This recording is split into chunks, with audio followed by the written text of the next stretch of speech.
Sovereign by C.J. Sansom. Read by Anton.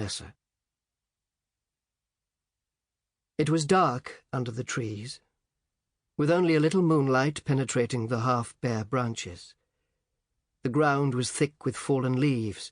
It was hard to tell whether we were still on the road, and Barak was grumbling yet again about the wildness of this barbarian land I'd brought him to.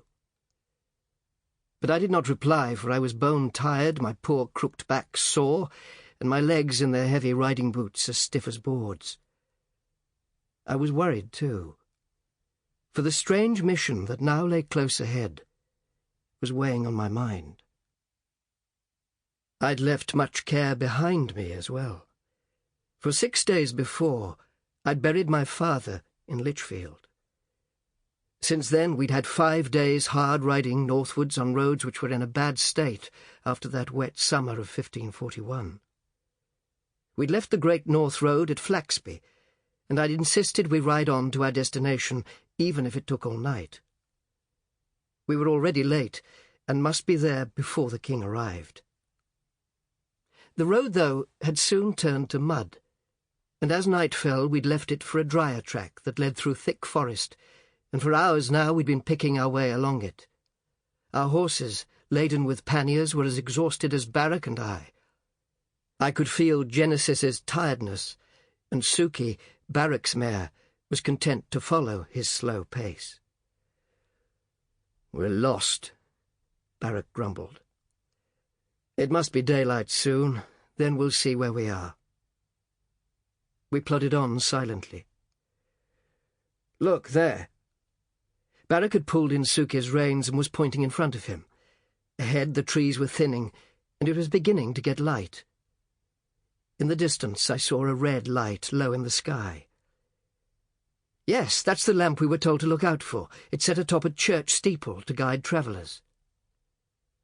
The cold wind was blowing up from the River Ouse, and we wrapped our coats tighter around us as we rode out of the trees, down towards York. The main road into the city was already filled with pack-horses and carts, and we scarce managed a walking pace. Ahead the high city walls came into view. Beyond were the steeples of innumerable churches, all dominated by the soaring twin towers of York Minster. "It's as busy as Cheapside on a market day," I said. "Aye." Barak, full of a Londoner's prejudices against the north and northerners, was looking dubiously around him, suspicious of everything.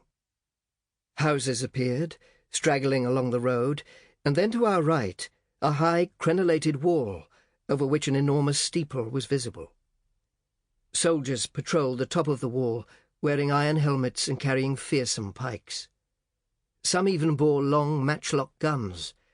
A great sound of banging and hammering came from within. "Must be the old St. Mary's Abbey where we'll be staying," I said.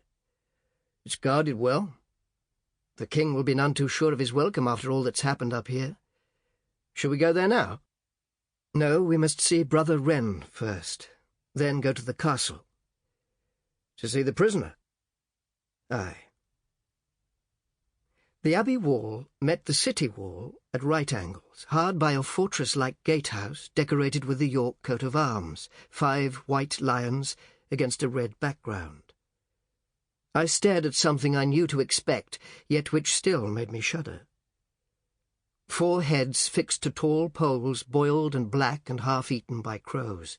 12 rebel conspirators had, that spring, been executed in York, and their heads set on all the city's gates as a warning to others. We halted at the gate where more guards were posted holding pikes. One of them asked my business. He had a southern accent and a hard, lined face. I showed him my letter of authority. "King's lawyer?" "Aye, and my assistant." The guard waved us on. Beyond the gate was a narrow street full of shops with stalls set out in front, but York struck me as a poor place. Most of the people had patched clothes and worn-looking clogs. "These barbarian half-wits are a poor-looking lot," said Barak. "Well, trade's been bad for years, and the dissolution of the monasteries only made things worse." Sample complete. Ready to continue?